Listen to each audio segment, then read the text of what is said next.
Mdogo wangu Doli. Sisi wangu kwema. Kwema, nimekumisi za siku. Nzuri, nimekumisi pia. Unaendeleaje? Naendelea hapo. Nimeona mdogo wangu mimi nakupenda na mimi ni dada yako. Watu wanakutita live, sijayapenda. Kwa sababu wanatoa vitu vya yani aone wanatoa vitu vya TikTok. Hapa nilikuwa kuna mtu nabishana naye, nitakupa uongee naye. Vitu vya TikTok wanatumiwa huyu nilokuwa naye, wanamwambiaje?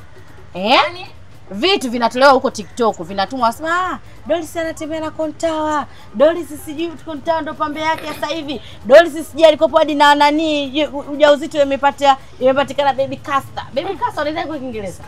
Biscuit. Viingereza. Nikasema jamani, mbona mdogo wangu mnapenda kumzushia? Jamani.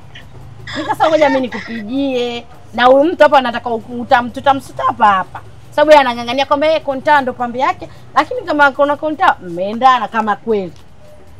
Niwaambie kitu shoga yangu.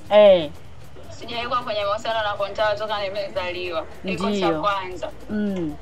Hata kuniomba mdomoni hata kunigusa sehemu yote hajawahi Kontawa. Iko cha kwanza. Cha pili, hiyo miscarriage ya wapi? Nani alinipa mimba mimi nikapata miscarriage jamani? Watu tusikae kimya, tutafute hela, tunaonekana tumebeba mimba. We mtoto. Nani? Sisi watu wazima. Hebu tuongee vizuri. Kwani Kontawa na ubaya gani? Mimi pole. Ila wewe Juma mpaka siku uchoma moto umesimama ndo unaacha kufuatilia. Baya lipi nilolifanya mimi mtoto marehemu?